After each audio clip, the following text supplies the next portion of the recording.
Números capítulo 15 fala assim: O Senhor disse a Moisés: Diga o seguinte aos israelitas: Quando entrarem na terra que dou a vocês para a sua habitação, e apresentarem ao Senhor uma oferta de bois ou de ovelhas, preparada no fogo como aroma agradável ao Senhor, seja holocausto, seja sacrifício, para cumprir um voto, ou como oferta voluntária, ou como oferta relativa a uma festa, aquele que trouxer a sua oferta apresentará também ao Senhor uma oferta de cereal de um jarro da melhor farinha amassada com 1 litro de óleo. Para cada cordeiro do holocausto ou do sacrifício, prepare 1 litro de vinho como oferta derramada. Para um carneiro, prepare uma oferta de cereal de 2 jarros da melhor farinha com 1 litro de óleo e 1 litro de vinho como oferta derramada. Apresente-a como aroma agradável ao Senhor. Quando algum de vocês preparar um novilho para o holocausto ou para sacrifício, para cumprir voto especial ou como oferta de comunhão ao Senhor, traga com o novilho uma oferta de cereal de 3 jarros da melhor farinha amassada com meio galão de óleo. Traga também meio galão de vinho para oferta derramada. Será uma oferta preparada no fogo, de aroma agradável ao Senhor. Cada novilho, ou carneiro, ou cordeiro, ou cabrito, deverá ser preparado dessa maneira. Façam isso para cada animal, para tantos quantos vocês prepararem. Todo o que for natural da terra deverá proceder dessa maneira quando trouxer uma oferta preparada no fogo, de aroma agradável ao Senhor. E se um estrangeiro que vive entre vocês, ou entre os descendentes de vocês, apresentar uma oferta preparada no fogo, de aroma agradável ao Senhor, deverá fazer o mesmo. A Assembleia deverá ter as mesmas leis que valerão tanto para vocês como para o estrangeiro que vive entre vocês. Este é um decreto perpétuo pelas suas gerações, que perante o Senhor valerá tanto para vocês quanto para o estrangeiro residente. A mesma lei e ordenança se aplicará tanto a vocês como ao estrangeiro residente. O Senhor disse ainda a Moisés: Diga aos israelitas, quando vocês entrarem na terra para onde os levo e comerem do fruto da terra, apresentem uma porção como contribuição ao Senhor. Apresentem um bolo feito das primícias da farinha de vocês. Apresentem-no como contribuição da sua colheita. Em todas as suas gerações, vocês apresentarão das primícias da farinha uma contribuição ao Senhor. Mas, se vocês pecarem e deixarem de cumprir todos esses mandamentos, tudo o que o Senhor ordenou a vocês por meio de Moisés, desde o dia em que o ordenou e para todas as suas gerações, e se isso for feito sem intenção e não for do conhecimento da comunidade, toda a comunidade terá que oferecer um novilho para o holocausto, de aroma agradável ao Senhor. Também apresentarão com sua oferta de cereal uma oferta derramada, conforme as prescrições, e um bode como oferta pelo pecado. O sacerdote fará propiciação por toda a comunidade de Israel, e eles serão perdoados, pois o seu pecado não foi intencional, e eles trouxeram ao Senhor uma oferta preparada no fogo e uma oferta pelo pecado. A comunidade de Israel toda e os estrangeiros residentes entre eles serão perdoados, porque todo o povo esteve envolvido num pecado involuntário. Se, contudo, apenas uma pessoa pecar sem intenção, ela terá que trazer uma cabra de 1 ano como oferta pelo pecado. O sacerdote fará a propiciação pela pessoa que pecar, e cometendo uma falta involuntária perante o Senhor, e ela será perdoada. Somente uma lei haverá para todo aquele que pecar sem intenção, seja ele israelita de nascimento ou seja estrangeiro residente. Mas todo aquele que pecar com uma atitude desafiadora, seja natural da terra, seja estrangeiro residente, insulta o Senhor e será eliminado do meio do seu povo. Por ter desprezado a palavra do Senhor e quebrado os seus mandamentos, terá que ser eliminado, sua culpa estará sobre ele. Então, até aqui, a gente já vai seguir já no capítulo 15. Então, o texto, ele está relembrando os israelitas a respeito de algo que eles devem fazer quando eles entrarem na terra prometida.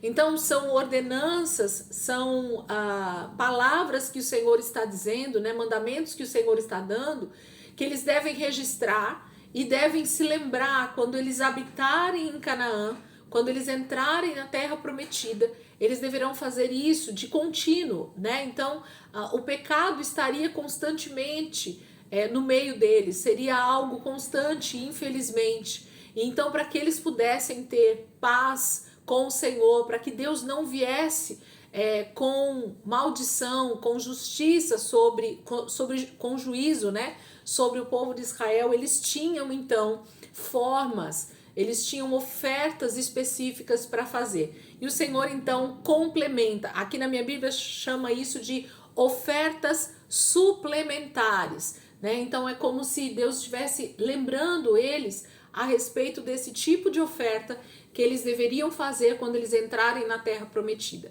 seja por voto, seja por pecado, né? Em especial aqui o pecado involuntário, né? Porque o pecado intencional o Senhor deixa claro no finalzinho aqui no versículo 30 e 31 de que se o pecado for intencional, gente, se o israelita ele pecasse porque ele queria pecar, literalmente, se ele desafiasse o juízo de Deus, ele deveria ser eliminado do meio do povo. Ele deveria ser apedrejado, ele deveria ser posto para fora do meio do povo de Israel.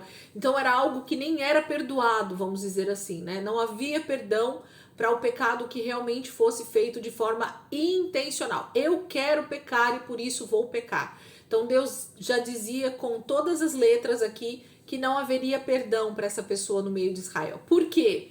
Porque na verdade isso serviria de exemplo, né? Porque o povo de Israel estava sendo separado pelo Senhor. O que a gente precisa sempre lembrar é que tanto os israelitas quanto a igreja hoje em dia, nós somos aqueles que escolhemos realmente servir o Senhor porque entendemos que Ele é Deus. Então, não há motivo para um cristão hoje, vamos colocar nos nossos dias para a gente entender.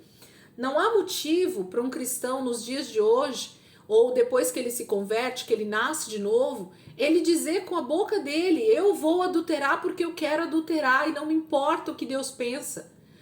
Eu vou mentir porque eu gosto de mentir, não me importa o que a palavra de Deus diga. Entendem o que eu estou dizendo? Então, o pecado intencional é aquele pecado que realmente ele vai na contramão de tudo aquilo que a gente tem visto na palavra, de tudo aquilo que Deus diz que abomina, de tudo aquilo que Deus diz que é pecado. Então, é incabível, inconcebível, né, que um cristão ou que um israelita cometesse um pecado de forma intencional. Agora, de forma não intencional, né, sem a intenção de pecar, nós cometemos alguns pecados, infelizmente ainda. Por quê? Porque nós estamos ainda nesse mundo caído. Então, quando a gente vai ver, a gente já fez. E o Senhor sabe do nosso coração. Ele sabe que realmente foi um deslize, de que não foi algo intencional, com o coração, com a intenção de realmente fazer. Nós fazemos de forma involuntária, a palavra fala. E por isso existia, então, as ofertas, a forma de nós sermos perdoados, né, dos israelitas. E para nós também tem. O perdão está disponível ainda. Essa graça está sendo derramada dia após dia até que Jesus venha. Então nós temos a oportunidade de nos arrepender, de abandonar o pecado e de não cometermos mais ele. Então é disso que Deus está falando aqui com essas ofertas suplementares, tá bom? Vamos continuar? Agora a gente vai terminar esse capítulo 15 aqui com esses dois pequenos textos em seguida. Versículo 32 diz assim: certo dia, quando os israelitas estavam no deserto, encontraram um homem recolhendo lenha no dia de sábado. Aqueles que o encontraram recolhendo lenha levaram-no a Moisés, a Arão e a toda a comunidade, que o prenderam porque não sabiam o que deveria ser feito com ele. Então o Senhor disse a Moisés: o homem terá que ser executado, toda a comunidade o apedrejará fora do acampamento. Assim, toda a comunidade o levou para fora do acampamento e o apedrejou até a morte, conforme o Senhor tinha ordenado a Moisés. O Senhor disse a Moisés: diga o seguinte aos israelitas: façam borlas nas extremidades das suas roupas e ponham um cordão azul em cada uma delas.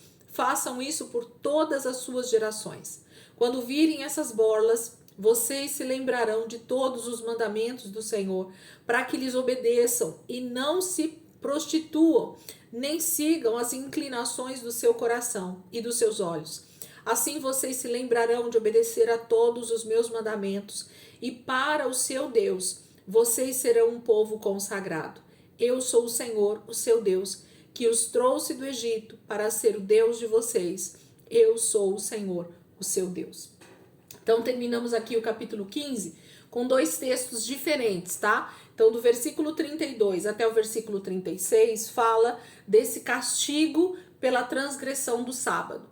Então não somente essa questão do sábado, mas como eu acabei de falar, todo pecado que era cometido de forma intencional, ele tinha um castigo, uma punição severa. O juízo de Deus era decretado sobre aquela pessoa. Por quê? Porque eles não deveriam ser mau exemplo, principalmente entre o povo.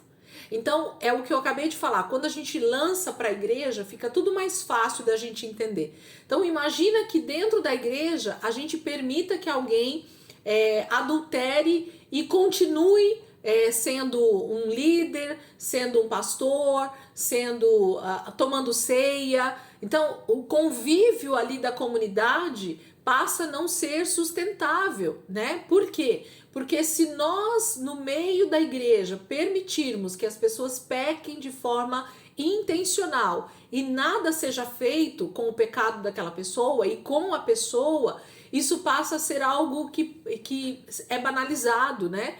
Passa a não ter sentido para aqueles que buscam a santificação. Então, como a palavra de Deus diz que no sábado ninguém deveria fazer trabalho nenhum, e isso ficou muito claro, né, no livro de Êxodo com os mandamentos e depois em Levítico também, o Senhor diz claramente que o sábado é um dia santo, um dia consagrado, e a gente já sabe que não tem a ver com esse sábado do nosso calendário, mas com o Shabat, né, com esse sétimo dia que deveria ser então consagrado ao Senhor. A gente precisa entender que quando Deus diz, é para ser seguido. Quando Deus diz, é para ser feito. Quando Deus diz, é para ser obedecido. Então não há meio termo. E eu vejo essa punição tão severa da morte, do apedrejamento, como algo justamente para dar exemplo. Então, Deus não permitia que a coisa fosse de qualquer maneira, porque se fosse de qualquer maneira, se a punição não fosse severa, se o juízo de Deus não fosse realmente seguido à risca, isso com certeza entraria justamente na banalização, gente. Tudo aquilo que não há rigidez entra-se na banalização.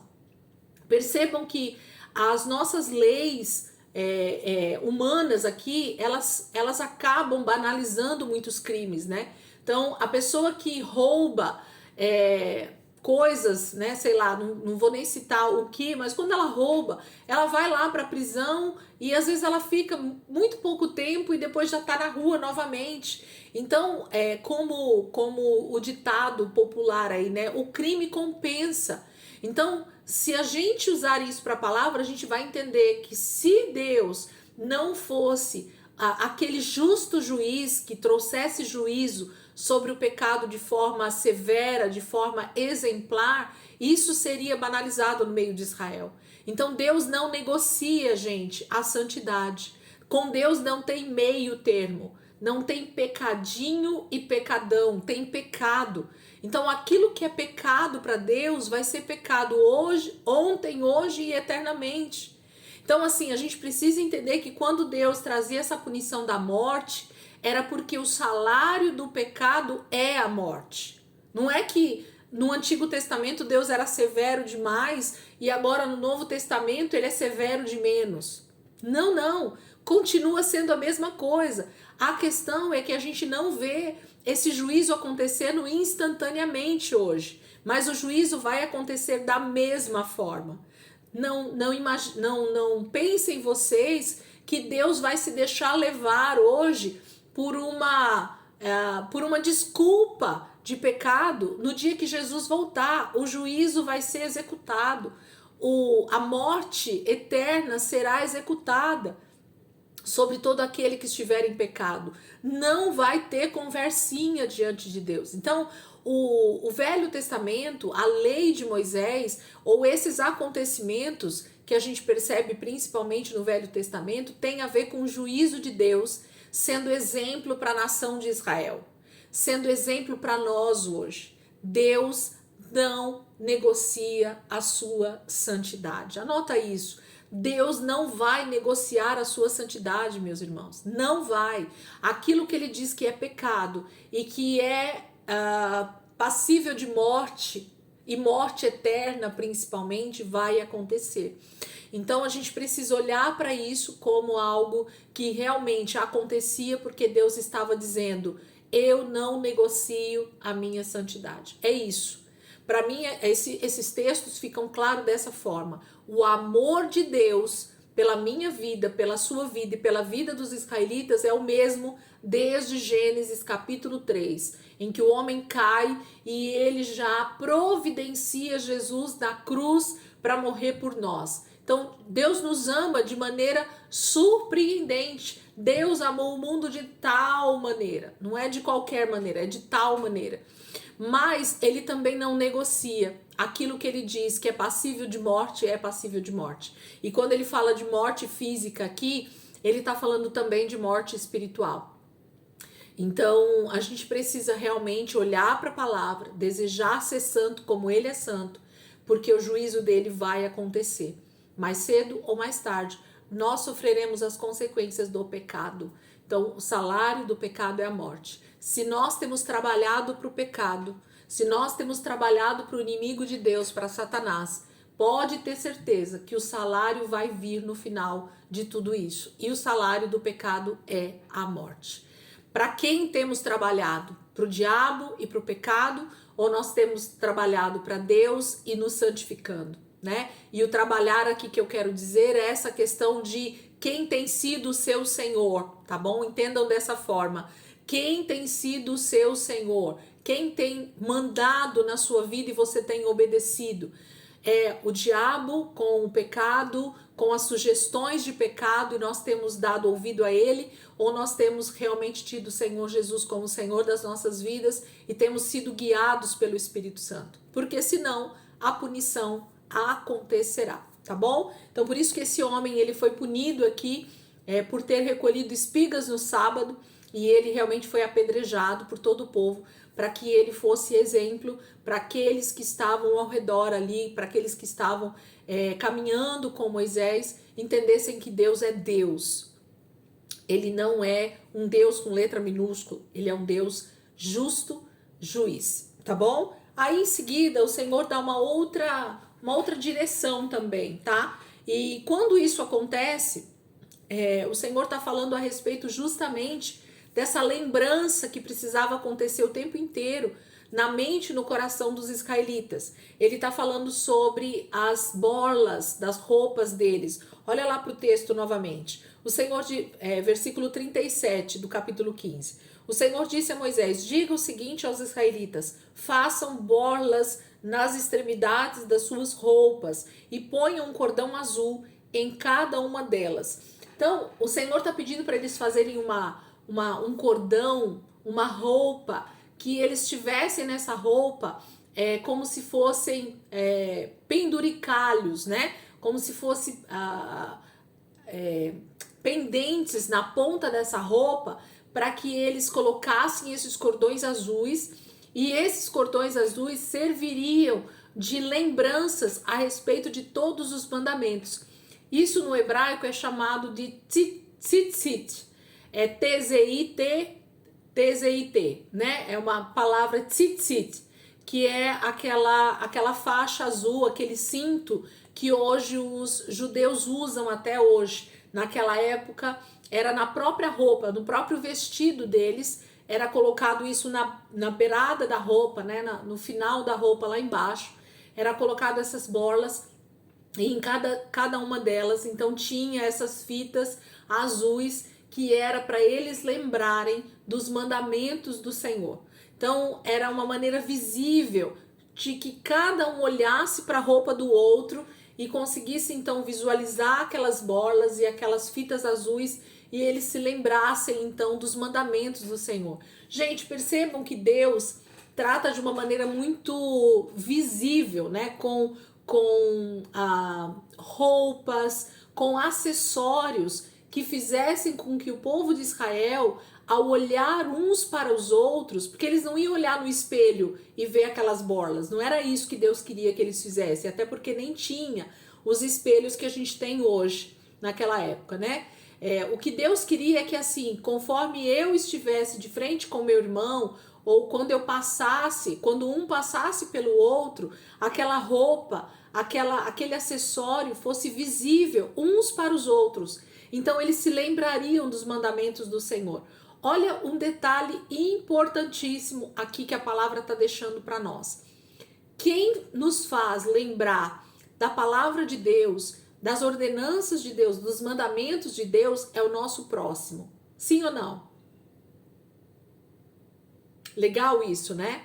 Por que que Deus faz isso? Isso é de propósito.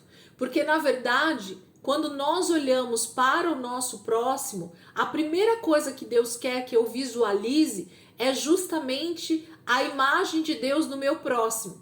Por isso que o primeiro mandamento, ele é o mais importante e ele vai justamente falar sobre isso. Amar a Deus sobre todas as coisas e ao teu próximo como a você mesmo.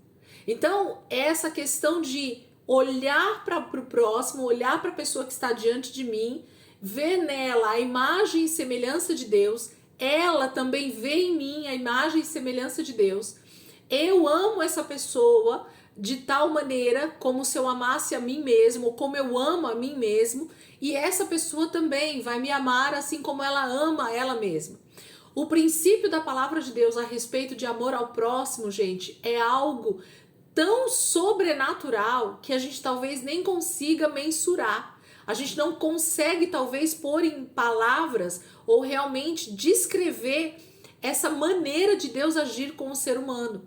Porque ele deseja, desde o princípio, que o ser humano olhe para o seu próximo como essa imagem e semelhança de Deus. E a partir disso, ele se lembre inclusive de Deus, dos princípios de Deus, da vontade de Deus, dos mandamentos de Deus. Então, isso para mim é maravilhoso. Olhar para a palavra e ver que Deus coloca sinais, coloca acessórios na vida do outro, para que esses acessórios que eu visualizo no meu dia a dia me façam lembrar do Senhor. Para que quando eu olho para o meu próximo, eu vejo nele a imagem de Deus. E é por isso que eu também não peco contra o meu irmão nem contra Deus. Então isso é preciosíssimo, gente. Talvez seja um dos princípios mais importantes dentro da palavra. Aquilo que eu não faço para mim, a maldade que eu não quero para mim, o pecado que eu não quero para mim, a morte eterna que eu não quero para mim, eu também não desejo para o meu próximo. É por isso que eu não faço nada também contra o meu próximo. É por isso que eu não peco contra o meu próximo, porque eu amo a Deus e porque eu amo Ele como eu amo a mim mesmo, né? Um princípio de amor mútuo mesmo, né? De relacionamento. Impressionante. Então, o Senhor pede para eles colocarem esse acessório, tzitzit. Depois vocês olham lá. E é exatamente essa mesma roupa aqui, ó, que vocês estão vendo no capítulo 15 de Números, que o Senhor pede para eles fazerem, era essa mesma roupa que Jesus estava usando quando aquela mulher do fluxo de sangue toca na orla ou na borla do seu manto, né, da sua roupa. É a mesma roupa. Jesus era um judeu, Jesus era um homem que seguia a lei, que ia na sinagoga, que tinha, né, todos os costumes judaicos. A gente tem visto lá no livro Como Eu Encontrei o Messias, inclusive acho que o mês que vem a gente volta lá nele de novo. A gente vai tentar seguir um pouco mais aqui em Números, depois a gente vai voltar lá para ler mais um pouco. Mas esse é o princípio da palavra que começa essa questão do tzitzit, desse acessório, né, que o judeu usava. Aqui era no próprio vestido, que era o caso de Jesus também. No próprio vestido deles, na borla do vestido, tinham esses 613 fios azuis que faziam a menção dos 613 mandamentos que a palavra de Deus diz. Então, isso é maravilhoso. Jesus também usava esse acessório para ele mesmo lembrar e para que cada judeu que olhasse para ele lembrasse dos mandamentos dele, dos mandamentos do Senhor. Jesus é sempre o primeiro a nos dar exemplo em tudo e Deus sempre cuidadoso demais conosco para nos ensinar a sua palavra, para nos fazer lembrar da sua palavra. Isso é muito bom, né? Aí ele segue aqui dizendo o seguinte, versículo 39. Quando virem essas borlas, vocês se lembrarão de todos os mandamentos do Senhor, para que lhes obedeçam e não se prostituam, nem sigam as inclinações do seu coração e dos seus olhos. Assim vocês se lembrarão de obedecer a todos os meus mandamentos, e para o seu Deus vocês serão um povo consagrado. Olha como a nossa visão, né? Ela fala muito sobre as nossas atitudes. Aquilo que a gente vê, gente, com os nossos olhos diariamente, no nosso dia a dia, faz toda a diferença no nosso comportamento. Na verdade, os nossos sentidos, né? A nossa audição, a nossa visão, o nosso tato, o nosso paladar, né? O nosso olfato, todos os nossos 5 sentidos falam desse comportamento, dessas reações que nós temos no nosso dia a dia. Então, quando você presta atenção, né, em cada um desses sentidos que a gente usa e para que a gente usa e como a gente usa, você vai perceber que é por aí que entra a santidade, né, os nossos comportamentos baseados nos princípios de Deus, nos mandamentos de Deus. Você olha para a palavra, você ouve a palavra, você ouve um louvor, você ouve uma pregação, você lê a tua Bíblia, né? Você lê um devocional, você tem uma atitude, né, com as suas mãos para o seu próximo, é com as suas mãos que você levanta para adorar a Deus, é com o seu corpo que você manifesta, né, a glória de Deus no seu dia a dia. Então, todos os nossos sentidos, eles falam, eles se comunicam a respeito de que Senhor tem dominado as nossas vidas. Então, mais uma vez, se nós temos olhado para as coisas de Deus e então buscamos a santificação, ou se nós temos dado ouvido, se nós temos olhado para as coisas que Satanás coloca diante de nós e nós então pendemos para o pecado. Então sempre tem a ver também com os nossos sentidos. Por isso Deus fala, vocês vão ver, vocês vão olhar para essas borlas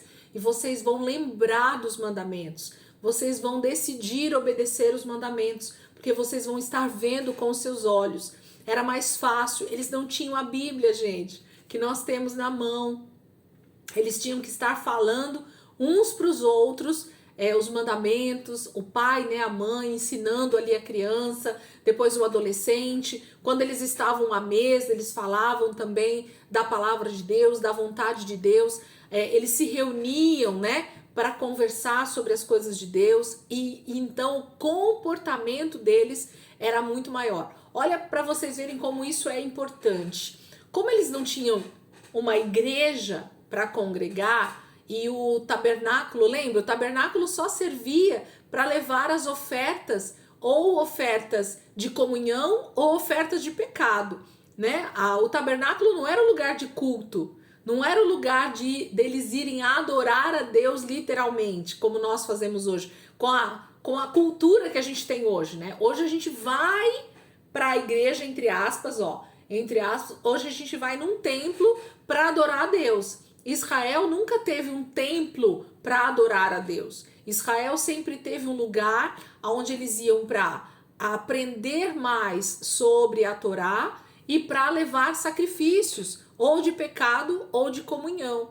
Então esse era o lugar. Como é que eles adoravam a Deus então? Qual era o culto deles? Igual nós fazemos hoje. Era justamente nas suas casas, eram em família, né? Era reunido com os irmãos ali, com as famílias. Eram nas festas bíblicas que eles se reuniam para exaltar o nome do Senhor juntos. Por isso que Deus sempre traz isso muito forte, né? Para que eles se reunissem em Jerusalém, para que eles se reunissem ali no templo para comemorar. Então, percebam que as roupas, os acessórios fariam toda a diferença no dia a dia deles, porque eles não tinham a Bíblia Sagrada que nós temos na mão, então eles precisavam o tempo inteiro estar lembrando desses mandamentos, das ordenanças, das leis de Deus para estarem cumprindo no seu dia a dia. Então, o falar, né, a comunicação verbal era muito maior e aí a visualização também sempre muito maior. Era assim que Deus fazia. Depois eu olho lá, Rê, que você mandou. Deve ser alguma fotinho legal, né? Vamos seguir, gente? Então o Senhor estava falando para que eles fossem mais consagrados. Isso deveria acontecer, eles deveriam fazer para que isso ajudasse eles, né? Nesse momento de consagração e obediência ao Senhor. Capítulo 16. Vamos seguir aqui. Cleuzinha, tudo bem aí? Tá lindinha de azul. Tudo bem aí? Glória a Deus. Capítulo 16, gente, vamos seguir? 16 diz assim: Corá, filho de Issar, neto de Coate, bisneto de Levi, reuniu Datã e Abirão, filhos de Eliabe, e On, filho de Pelete, todos da tribo de Ruben, e eles se insurgiram contra Moisés. Com eles estavam 250 israelitas, líderes bem conhecidos na comunidade e que haviam sido nomeados membros do concílio. Eles se ajuntaram contra Moisés e Arão e lhe disseram: Basta! A assembleia toda é santa, cada um deles é santo, e o Senhor está no meio deles. Então, por que vocês se colocam acima da assembleia do Senhor? Quando ouviu isso, Moisés prostrou-se com o rosto em terra. Depois disse a Corá e a todos os seus seguidores: Pela manhã, o Senhor mostrará quem lhe pertence e fará aproximar-se dele aquele que é santo, o homem a quem ele escolher. Você, Corá, e todos os seus seguidores deverão fazer o seguinte: peguem incensários e amanhã coloquem neles fogo e incenso perante o Senhor. Quem o Senhor escolher será o homem consagrado. Basta, levitas. Moisés disse também a Corá: Agora ouçam-me, levitas. Não é suficiente para vocês que o Deus de Israel os tenha separado do restante da comunidade de Israel e os tenha trazido para junto de si, a fim de realizarem o trabalho no tabernáculo do Senhor e para estarem preparados para servir a comunidade? Ele trouxe você e todos os seus irmãos levitas para junto dele, e agora vocês querem também o sacerdócio? É contra o Senhor que você e todos os seus seguidores se ajuntaram. Quem é Arão para que se queixem contra ele? Então Moisés mandou chamar Datã e Abirão, filhos de Eliabe, mas eles disseram: Nós não iremos. Não basta a você nos ter tirado de uma terra onde há leite e mel, com fartura, para matar-nos no deserto? E ainda quer se fazer chefe sobre nós? Além disso, você não nos levou a uma terra onde há leite e mel com fartura, nem nos deu uma herança de campos e vinhas. Você pensa que pode cegar os olhos destes homens? Nós não iremos. Moisés indignou-se e disse ao Senhor: Não aceites a oferta deles.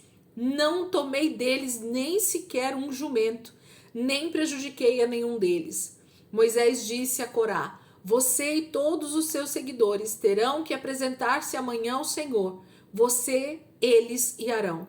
Cada homem pegará o seu incensário, nele colocará incenso e o apresentará ao Senhor. Serão 250 incensários ao todo. Você e Arão também apresentarão os seus incensários. Assim, cada um deles pegou o seu incensário, acendeu o incenso e se colocou com Moisés e com Arão à entrada da tenda do encontro. Quando Corá reuniu todos os seus seguidores à entrada da tenda do encontro, incitando-os contra Moisés e Arão. A glória do Senhor apareceu a toda a comunidade do Senhor. Vamos parar aqui, versículo 19. Voltem comigo, vamos fazer o contexto aqui para a gente entender os acontecimentos agora. Gente, o livro de Números, na minha opinião, é o livro mais triste do Pentateuco. Em que sentido, Elisângela? Porque no livro de Números é a jornada entre o trajeto do Egito e depois o início, né, ali, a entrada na Terra Prometida, que a gente vai ver quando Moisés está próximo a morrer e tal. Então o livro de Números é esse livro que mostra para Deus e para os homens quem eles realmente são e quem Deus é. Então o livro de Números, ele tem essa maneira de nos mostrar os seres humanos, os israelitas ali nessa jornada, mostrar o coração deles, mostrar a intenção do coração deles, mostrar as atitudes deles e mostrar também como Deus ele vai agindo de acordo com a atitude do ser humano. E no meio disso tudo tá esse personagem Moisés, esse intercessor que a gente falou na aula passada, inclusive, né? Esse homem que é manso e humilde.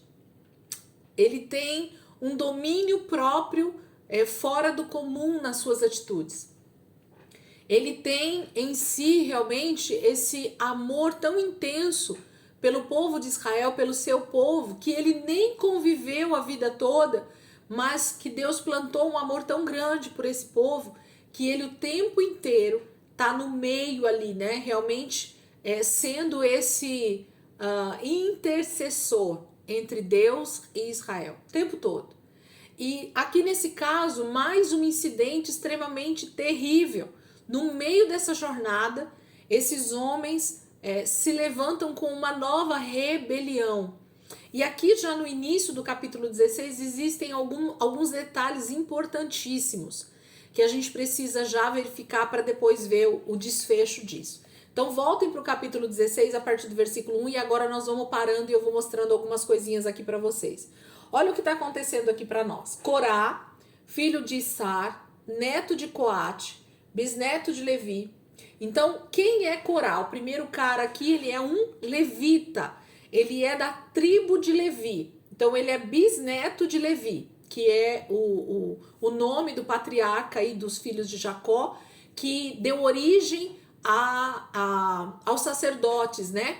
A tribo de Levi é a tribo que o Senhor chamou a partir ali de Êxodo para ser os seus ajudadores no templo, no tabernáculo, e a família de Arão para ser essa família sacerdotal. Então Corá é o primeiro personagem aí que você deve grifar ou circular, e aí você já coloca que ele é então da tribo de Levi, ok? Então esse é o primeiro personagem aí. Esse carinha, esse Corá, ele reuniu outras pessoas. Olha aqui quem tá aqui na história. Datã e Abirão, eles são filhos de Eliabe. Então tem esses dois irmãos que são filhos desse Eliabe. E On, filho de Pelete. Então tem um terceiro homem aqui, que ele é filho de um outro cara chamado Pelete. E todos esses, Datã, Abirão e o On, eles são da tribo de Ruben. Então eles não são da tribo de Levi. Esses outros homens, eles são da tribo de Ruben, o filho primogênito de Jacó, tá? Dos Rubenitas. Então eles são da tribo de Ruben.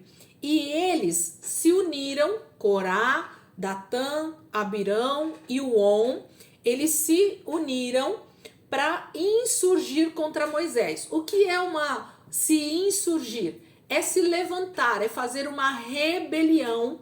A partir deles, eles se levantaram como líderes dessa rebelião que eles fariam contra Moisés e contra Arão. Com eles, junto com esses homens, estavam 250 israelitas, mas não eram qualquer pessoa desses 250. Grifa aí os 250, ou anota. Com eles estavam 250 israelitas, líderes bem conhecidos na comunidade e que haviam sido nomeados membros do concílio. Então, esses 250 que se unem a Corá, Datã, Abirão e On, eles são também líderes reconhecidos no meio dos israelitas. Então, eles são homens que já estão caminhando no deserto com Moisés há algum tempo, desde a saída do Egito, e por eles serem provavelmente pessoas de mais idade, pessoas mais experientes, líderes das suas famílias, das suas tribos, eles foram separados para serem conselheiros de Moisés, líderes que ajudavam Moisés, exatamente, líderes que Moisés levantou. Eu não sei se exatamente Moisés, tá, gente? Não vamos colocar dessa forma, porque o texto bíblico não mostra que Moisés levanta esses homens. Mas quem levantou esses 250 líderes? As próprias tribos. Então, para que houvessem representantes das tribos nesses concílios, o que é um concílio, gente? Nada mais é do que reuniões, tá? Então, quando tinha alguma reunião para decidir alguma coisa, quem mora em condomínio, a Daiane agora tá vendo como é que é participar de reunião de condomínio, né? Então, quando a gente tem uma população muito grande num lugar só, quando a gente tem muita gente num lugar reunida, morando tudo junto, a gente precisa de reuniões que vão vão tomar-se decisões em comum acordo para que todo mundo tenha o necessário, vamos dizer assim, né? Então, quando se precisava tomar alguma decisão ali no deserto, esses homens, esses 250 homens, não só eles, provavelmente eram mais pessoas, mas esses 250 eles participavam desses concílios, dessas reuniões. Então, eles eram líderes, homens de valor ali, né, no meio de Israel. Não era qualquer pessoa, não era qualquer israelita que estava ali se levantando. Então, os 4 líderes principais, Corá, Datã, Abirão e On, eles são os líderes dessa quadrilha, vamos dizer assim, né, que está se levantando aqui agora contra Moisés e contra Arão. E os 250, eles são os seus seguidores. Então, eles fizeram ali uma reunião entre eles e colocaram as suas ideias e fizeram com que esses 250 homens passassem para o lado deles, e agora eles vão dizer o que eles querem. Olha o que o texto está dizendo para nós. Versículo 3. Eles se ajuntaram contra Moisés e Arão e lhe disseram: basta, a assembleia toda é santa. O que eles estão dizendo? Todo Israel é santo. Isso é verdade, gente? Capítulo 19 de Êxodo Capítulo 19 de Êxodo diz que eles não querem se santificar. Lembra que eles justamente disseram: Moisés, fala você com Deus, porque se nós formos diante de Deus, nós vamos morrer. Por que nós vamos morrer? Porque nós não somos santos. Porque nós não queremos nos santificar. Então, olha o que esses homens estão dizendo, né, para Moisés e para Arão. A assembleia toda é santa. Essa palavra assembleia, gente, é como se fosse toda a comunidade, tá? É como se fosse toda a igreja. Pensa aí na igreja. A igreja toda é santa, Moisés. Então, o que eles estão dizendo? Vamos parafrasear aqui, vamos usar a Bíblia Mensagem aqui, como se fosse a Bíblia Mensagem. Eu nem sei o que está lá escrito, mas é assim que a Bíblia Mensagem foi feita. Ô Moisés, toda a igreja é santa. Nós não queremos um pastor sobre nós. Nós queremos que todo mundo mande aqui nessa igreja.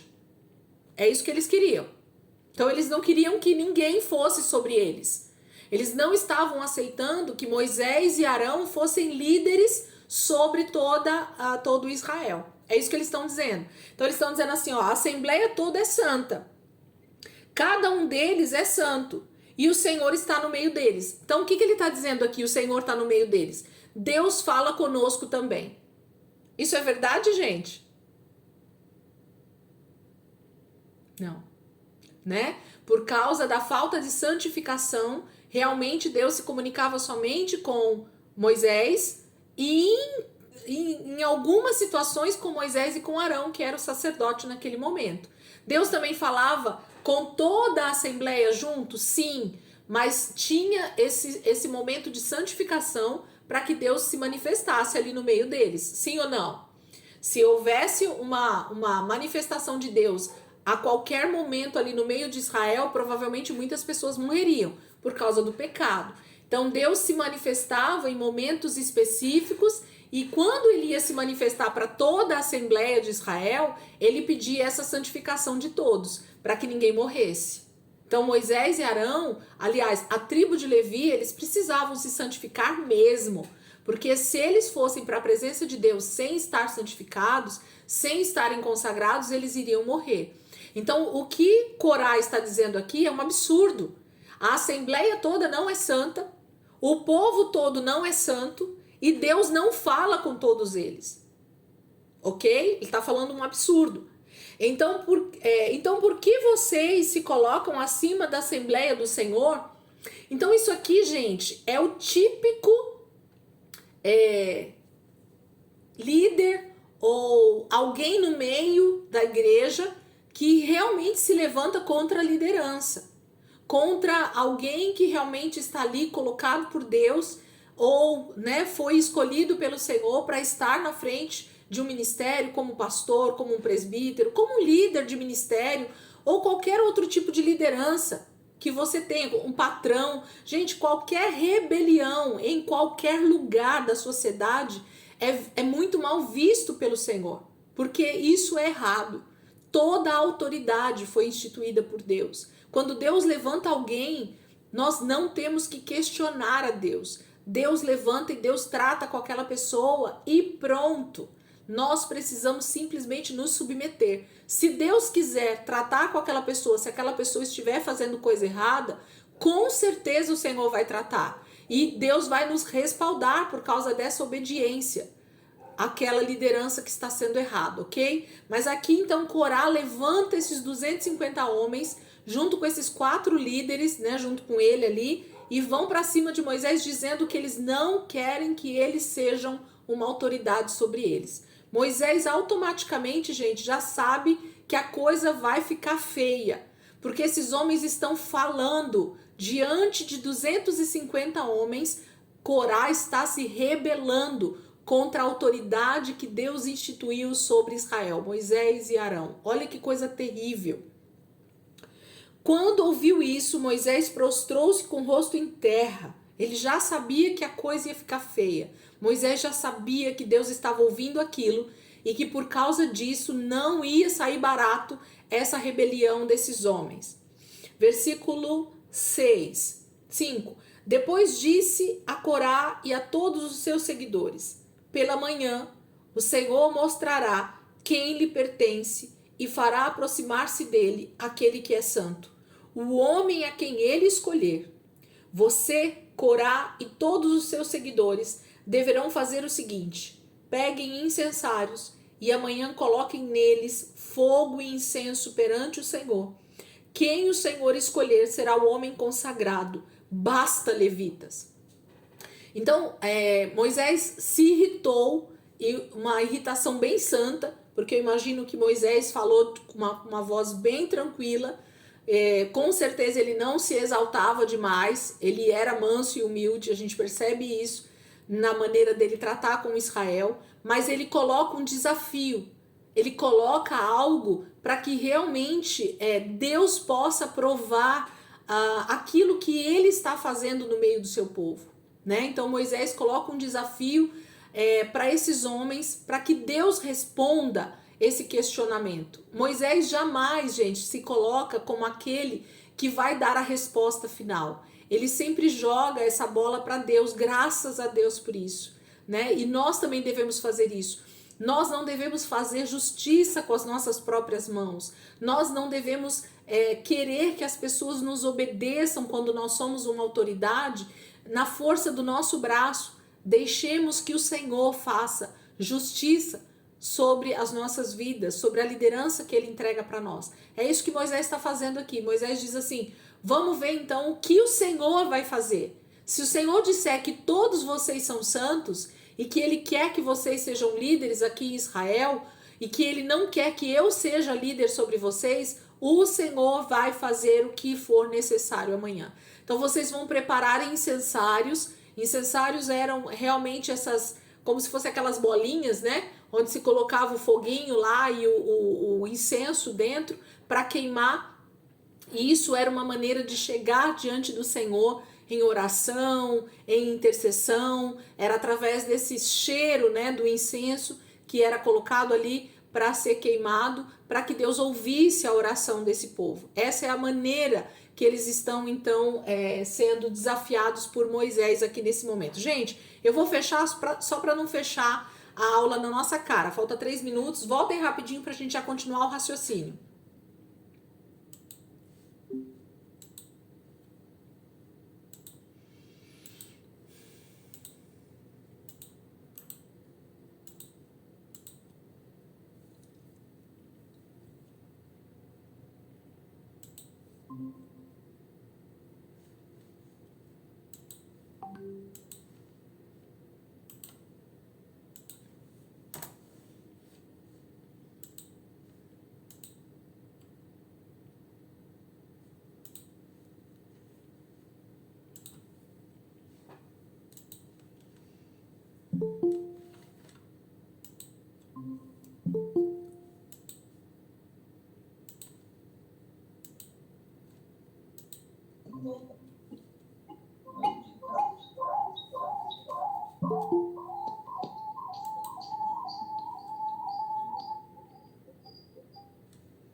Não lembro quantas pessoas tinham, mas acho que...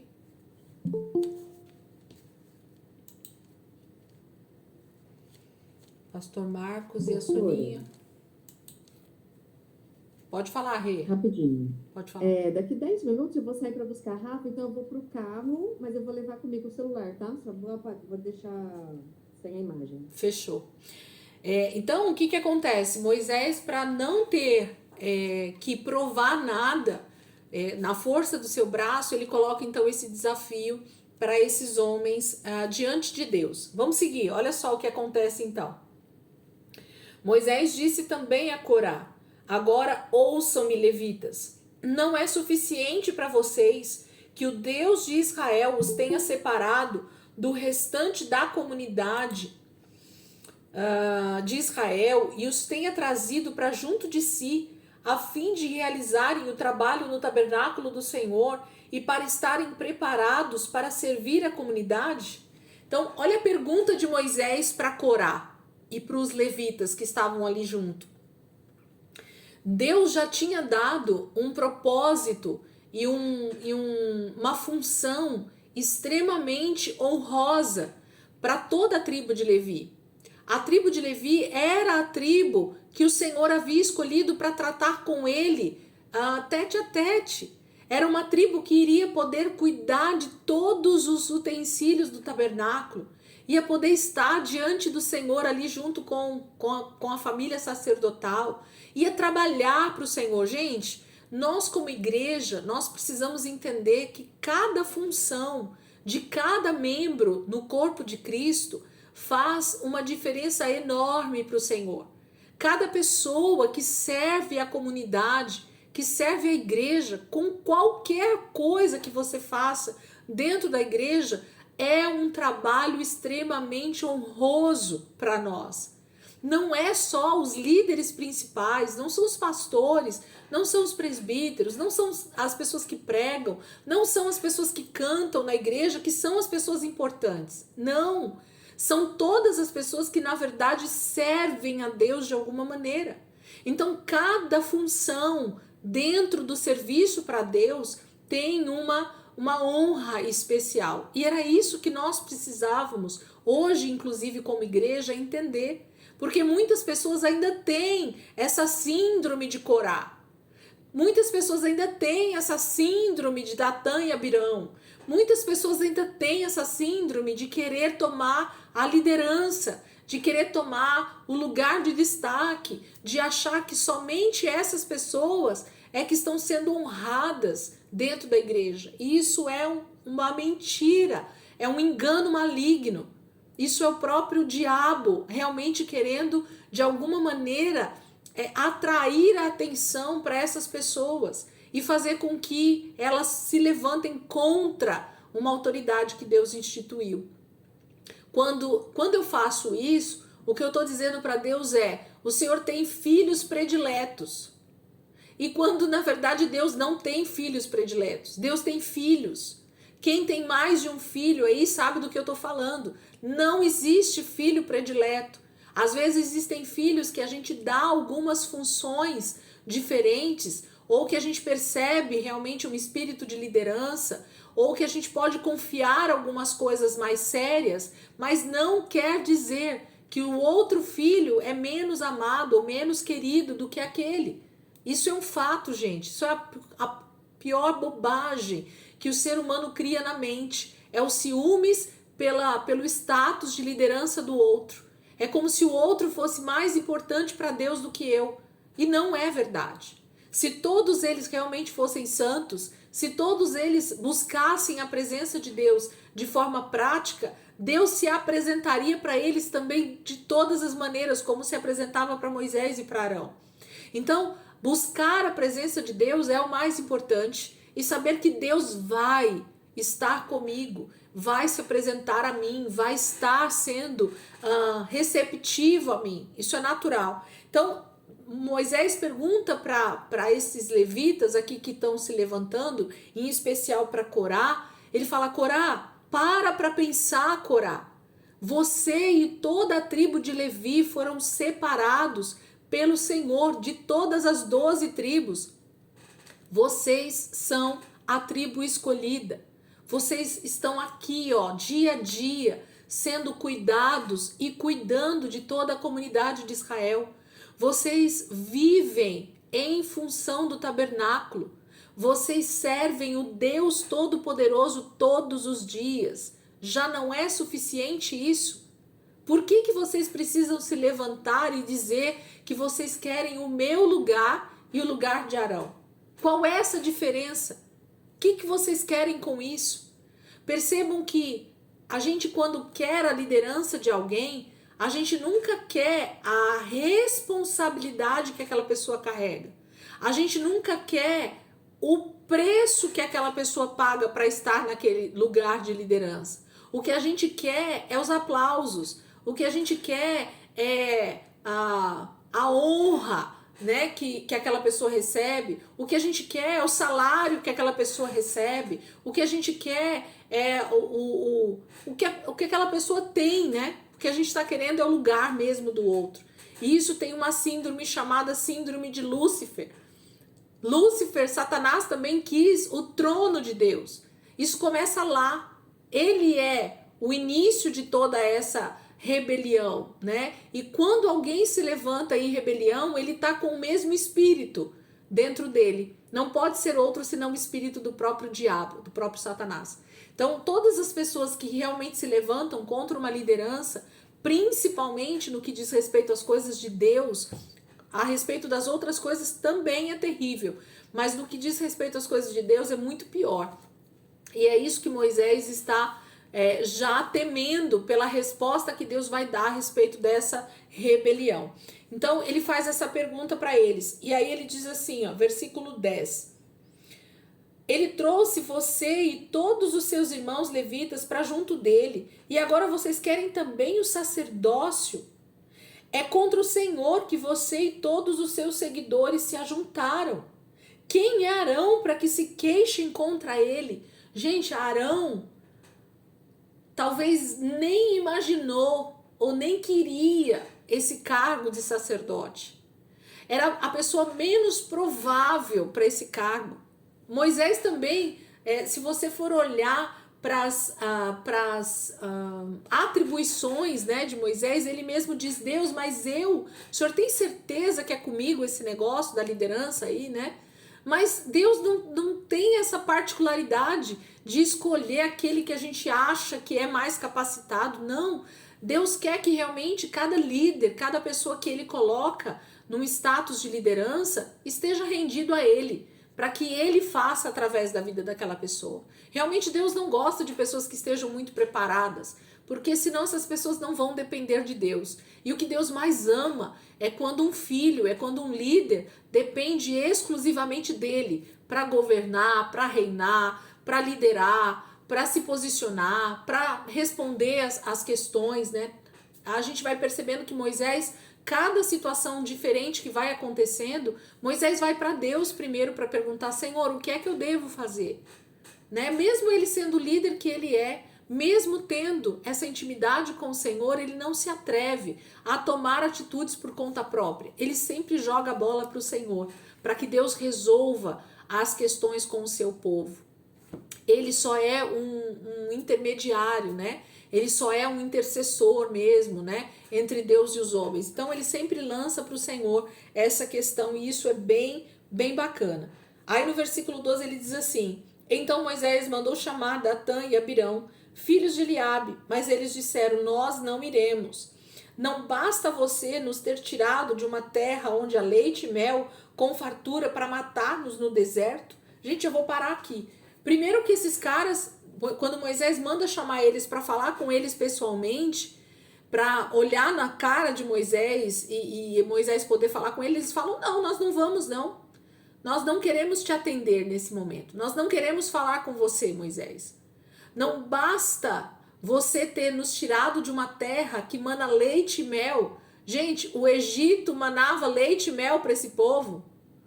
Olha os enganos. Olha os enganos que Satanás vai pondo no nosso coração. Como se a nossa situação daquele momento, ó, a gente sempre olha para a circunstância como algo pior do que quando nós estávamos no pecado. Nós estamos agora salvos. Nós estamos agora redimidos. Nós agora fazemos parte do povo de Deus. Nós agora fazemos parte da família de Deus. Agora nós somos considerados filhos de Deus. Olha que privilégio. Só por causa disso, eles já deveriam ficar extremamente contentes e felizes. Mas não, eles querem mais. Eles querem o lugar que Deus deu para Moisés e para Arão. E além disso, as mentiras são umas piores do que a outra. Ô Moisés, você nos tirou de uma terra que manava leite e mel. O povo era escravo.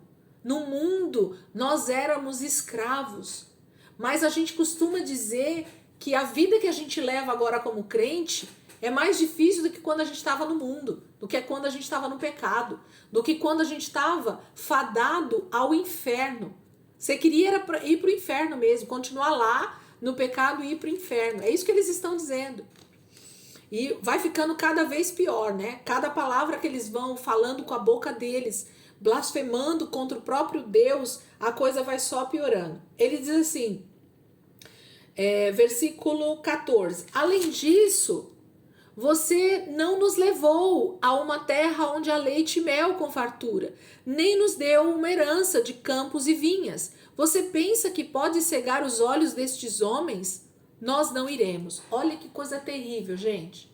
Datã e Abirão estão dizendo para Moisés que Moisés não os levou a uma terra que mana leite e mel. Moisés não os deu a terra de herança que eles esperavam.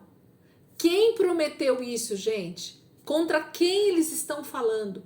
De quem eles estão falando? É de Moisés e Arão que eles estão falando mesmo? Não. Eles estão falando de Deus. Cada mentira que eles estão falando aqui, cada blasfêmia que eles estão falando aqui, cada murmuração que eles estão falando aqui é contra o próprio Deus.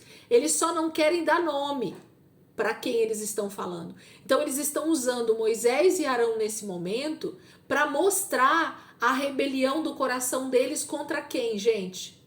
Contra o Senhor, contra Deus. Já perceberam que geralmente a gente sempre usa alguém de bode expiatório? E essa palavra bode expiatório vem justamente aqui do Pentateuco, né? Sempre havia um bode que era a expiação pelo pecado.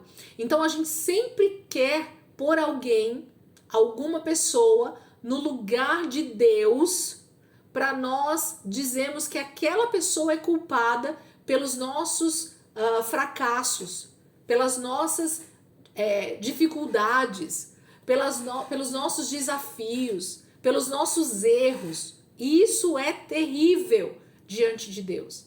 Porque quando eu digo que a minha esposa é culpada de eu não ter conquistado o que eu tinha que conquistar, quando eu digo que o meu marido é o responsável por eu não ter conquistado o que eu precisava ter conquistado, quando o meu pai é o responsável por não ter permitido que eu fizesse algumas coisas e por isso que eu não conquistei, eu não estou dizendo a respeito daquela pessoa.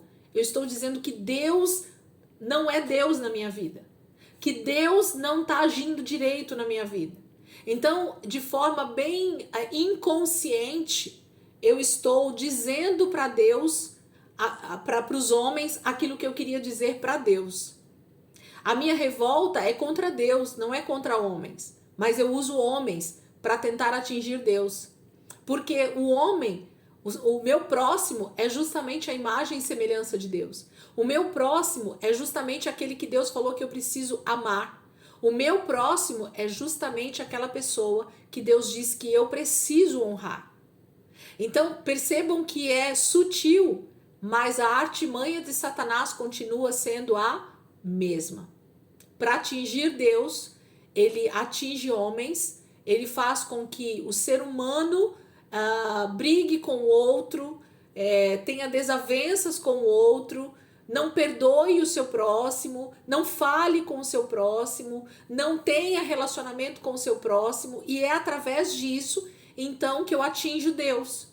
Porque Deus ama a comunhão dos seus filhos. Deus ama o relacionamento dos seus filhos. Deus ama que nós nos amemos uns aos outros. Então, quando eu atinjo alguém, algum ser humano, ou quando um ser humano me atinge, eu estou atingindo Deus automaticamente.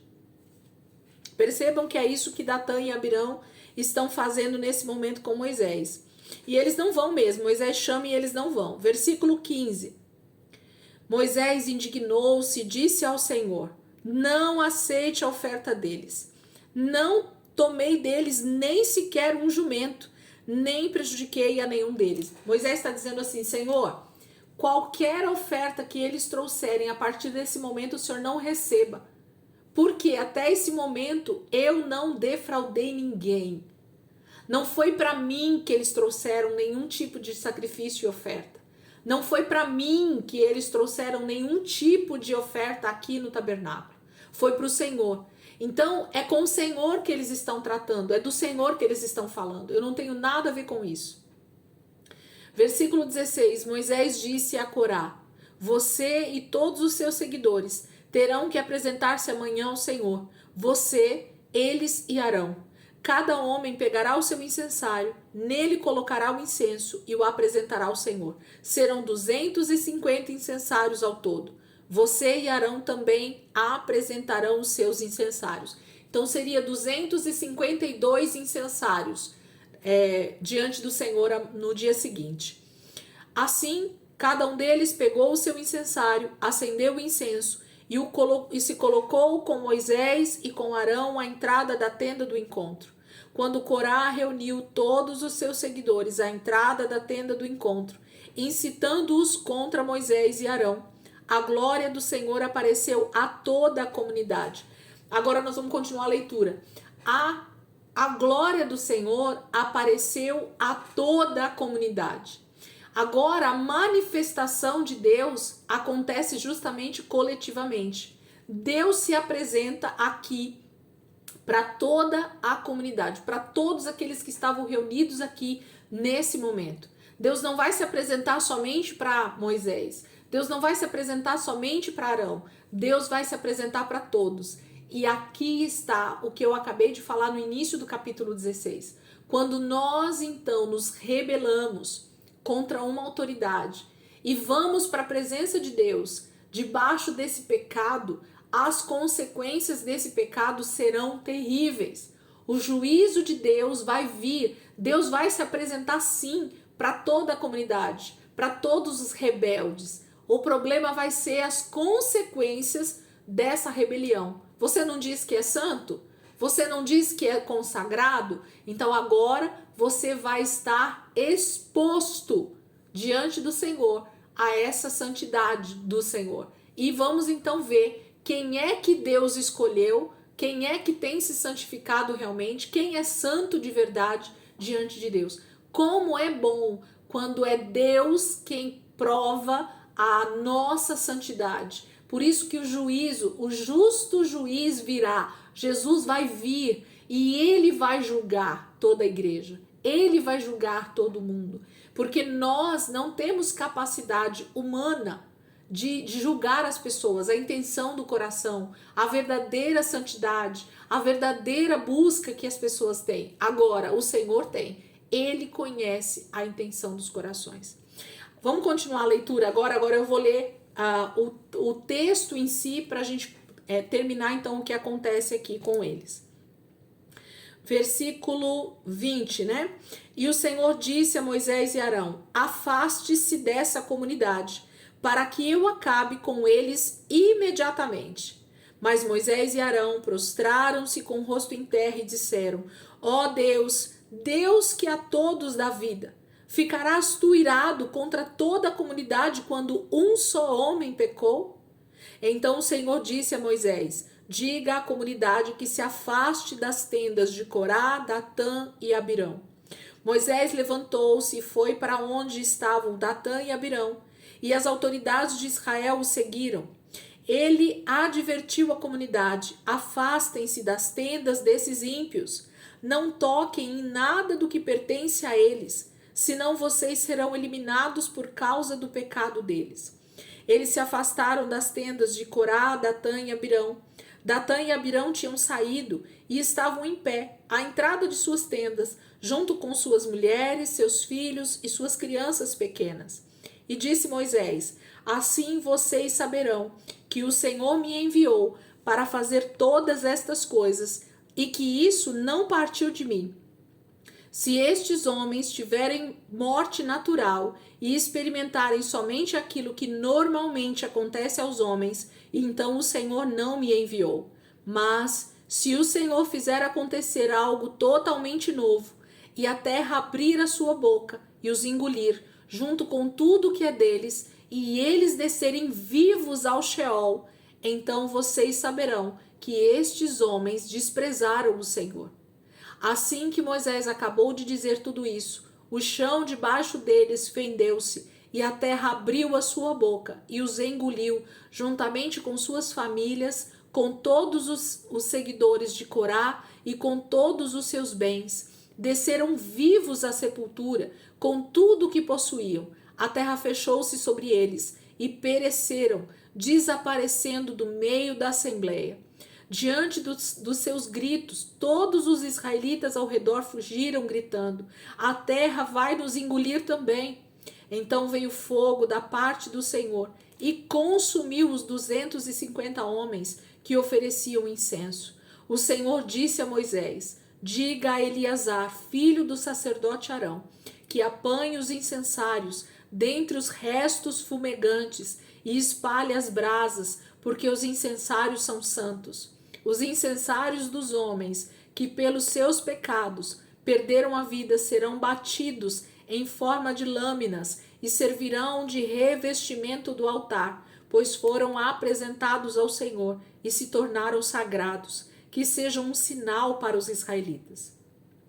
O sacerdote Eleazar juntou os incensários de bronze que tinham sido apresentados pelos que foram consumidos pelo fogo. Os incensários foram batidos e serviram de revestimento do altar, como o Senhor tinha dito por meio de Moisés. Isso foi feito como memorial para os israelitas, a fim de que ninguém que não fosse descendente de Arão queimasse incenso perante o Senhor, para não sofrer o que Corá e os seus seguidores sofreram. No dia seguinte, toda a comunidade de Israel começou a queixar-se contra Moisés e Arão, dizendo: vocês mataram o povo do Senhor. Gente, é impressionante. Vamos pegar os detalhes aqui para a gente ver o que está acontecendo e cada detalhe que o Senhor está mostrando aqui para nós. Então, quando eles se colocam ali diante, né, do Senhor e a glória do Senhor aparece no versículo 19, o versículo 20 diz assim: e o Senhor disse a Moisés e Arão: afaste-se dessa comunidade, para que eu acabe com eles imediatamente. Deus iria acabar com todo Israel de novo, gente. A questão é essa aqui. Deus conhece a obstinação do coração desse povo. E mais uma vez a destruição viria igual Sodoma e Gomorra. Iria acontecer ali no deserto com todo o povo de Israel. Deus ia mais uma vez acabar com tudo e começar de novo, a partir de Moisés e de Arão, uma nova comunidade, um novo povo. Porque Deus, o juízo de Deus, a ira de Deus se acende de tal maneira quando alguém se levanta contra ele, quando alguém se levanta em rebelião contra aquilo que ele está fazendo, mesmo diante de grandes sinais que esse povo viu todo esse tempo caminhando com o Senhor ali no deserto, nada satisfazia esse povo, nada era suficiente. Gente, a blasfêmia e a murmuração é algo terrível diante do Senhor. Quando nós não temos contentamento no Senhor, naquilo que Deus tem nos dado, naquilo que Deus tem feito nas nossas vidas, a ira do Senhor se acende de tal maneira que Deus deseja destruir a terra o mais rápido possível, porque Ele não suporta mais a humanidade que Ele criou e que não consegue ver a bondade de Deus em nada. A humanidade caminha para essa destruição e nós sabemos disso. Mas Moisés, mais uma vez, gente, o intercessor entra aqui de novo. Dois capítulos antes, Moisés intercede por esse povo. Agora no capítulo 16, novamente, ele diz: mas Moisés e Arão prostraram-se com o rosto em terra e disseram: ó Deus, Deus que a todos dá vida, ficarás tu irado contra toda a comunidade quando um só homem pecou? É assim, gente, Moisés está dizendo mais uma vez: Senhor, nesse momento, a rebelião é desses 4 homens, desses 250 que estão com os incensários, não é de todo o povo. Nesse momento, entende o que eu estou querendo dizer?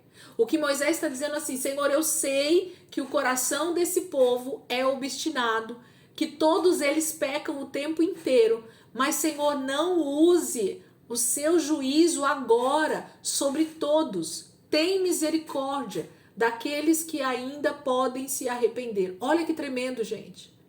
O juízo de Deus só não vem sobre a terra, porque Deus ainda tem os seus para salvar. Deus sabe que ainda vai haver arrependimento de pessoas na terra. Por isso que ele não vem com juízo, ele quer salvar o maior número de pessoas. E como Moisés é esse intercessor igual Jesus, é por isso que ele não deixa que o Senhor destrua toda a comunidade de Israel nesse momento. Porque existem pessoas ali no meio que ainda vão se converter ao Deus Todo-Poderoso. Vai haver salvação ainda no meio de Israel. Vai haver aqueles que vão ser alcançados pela graça de Deus ainda ali do deserto. Então o Senhor disse a Moisés, versículo 23, diga à comunidade que se afaste das tendas de Corá, Datã e Abirão. Então o Senhor disse assim: tá bom, Moisés, mais uma vez eu vou te ouvir, porque eu sei que é isso, que é o que eu devo fazer, porque eu sei que mais pessoas vão ser salvas. Então eu vou matar só quem realmente tem se levantado contra mim. E o Senhor então pede para que as pessoas se afastem das tendas, se afastem da casa, vamos dizer assim, de Corá, Datã e Abirão, porque o Senhor vai destruir eles então. O Senhor vai fazer juízo contra esses homens e a sua casa. E aqui eu vou abrir um parênteses. Olha o perigo, gente, que é um líder, um pai de família, se levantar contra o Senhor. O Senhor diz, nós acabamos de ler em alguns capítulos lá atrás, o Senhor, em Êxodo, né? O Senhor, ele traz ira sobre até a 4ª geração, esqueci o versículo agora. O Senhor traz, né, a sua ira, o seu juízo até a 3ª e 4ª geração daqueles que se levantam contra ele, que não obedecem aos seus mandamentos. Olha como a nossa família, ela é alcançada pela nossa desobediência.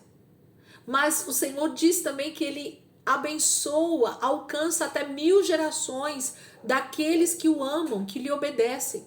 A palavra de Deus está se cumprindo aqui nitidamente na vida dessas famílias, por causa de homens insensatos, por causa de homens que não ensinaram o temor do Senhor para suas famílias, para suas esposas, para os seus filhos, porque eles desobedeceram ao Senhor como família.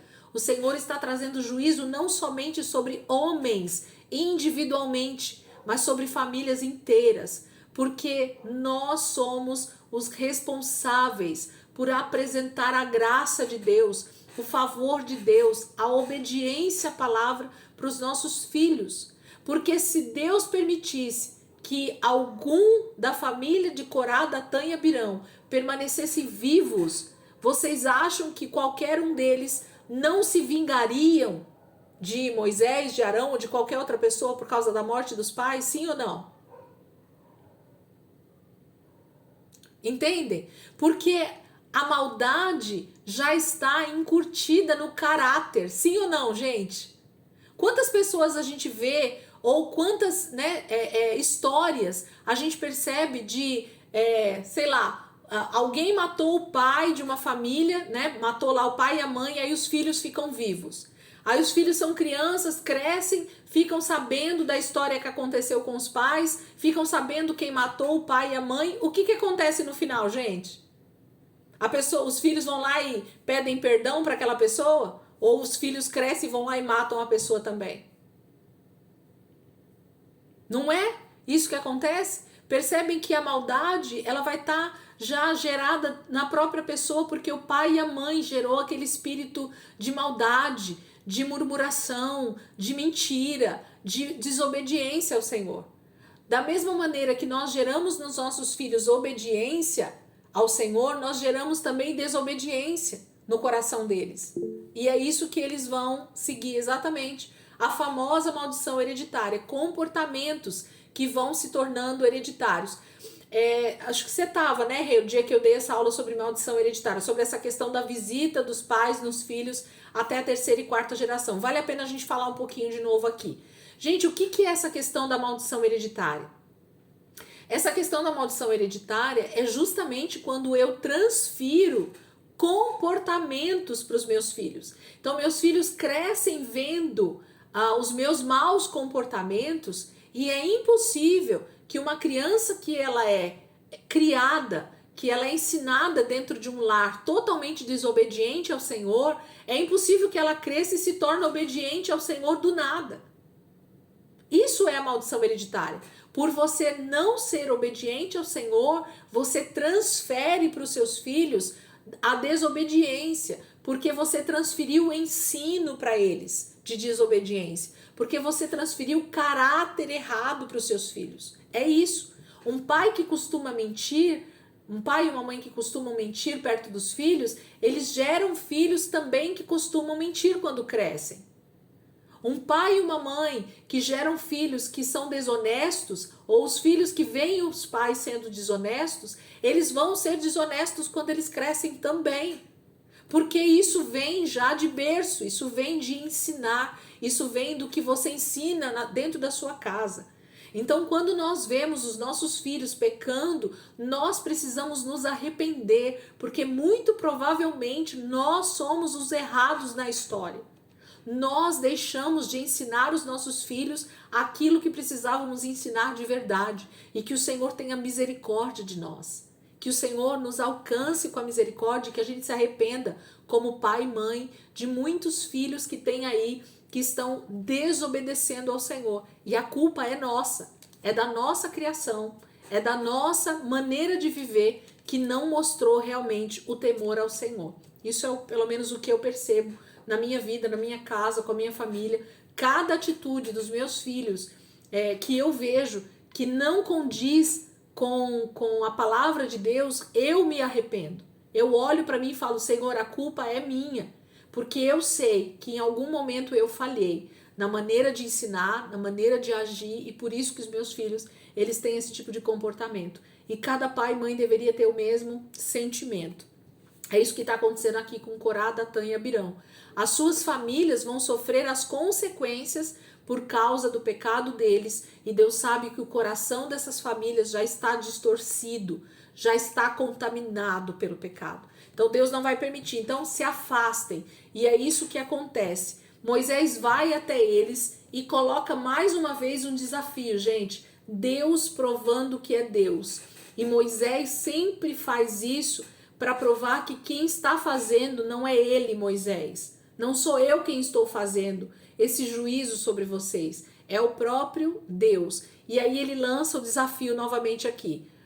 Se vocês morrerem de morte natural, se acontecer algo totalmente comum a vocês, então não foi Deus quem fez, foi eu mesmo que fiz. Agora, se algo sobrenatural acontecer na vida de vocês e vocês morrerem de forma sobrenatural, então é Deus quem está movendo e provando o seu juízo sobre vocês. E é isso que acontece então com as tendas e com as famílias de Datã e Abirão. Eles são engolidos pela terra vivos, a palavra está dizendo. Eles descem para o Sheol, para o mundo dos mortos, vivos. Eles não chegam nem a morrer. A terra abre e todos eles descem vivos, literalmente, diante de toda a comunidade de Israel. Há um sobrenatural acontecendo. A terra se abre, eles descem vivos ali aos gritos e a terra se fecha em cima deles. Deus está movendo juízo sobre a terra. Eu acho isso tremendo e terrível ao mesmo tempo. Amém? Nós vamos parar por aqui, porque a hora já foi. Eu não tinha nem prestado atenção, já passou do nosso horário. Então eu não vou me estender. Vamos orar para a gente terminar e a gente marca aqui que a gente vai voltar no versículo 31 para terminar esses acontecimentos aqui com Corá, Datã e Abirão. E a gente segue aí para o capítulo 17 na próxima aula, se Deus quiser. Tá bom? Vamos orar para a gente terminar? Graças a Deus por isso, né? Deus tem sido sempre bom. Pastor, quer orar? Eu sempre chamo o senhor aí porque tem aí a autoridade pastoral sobre as nossas vidas, graças a Deus. O nosso ancião do grupo, glória a Deus por isso. Então a gente gosta de receber a bênção aí a partir do Senhor. Amém. Paz, queridos. Vamos orar.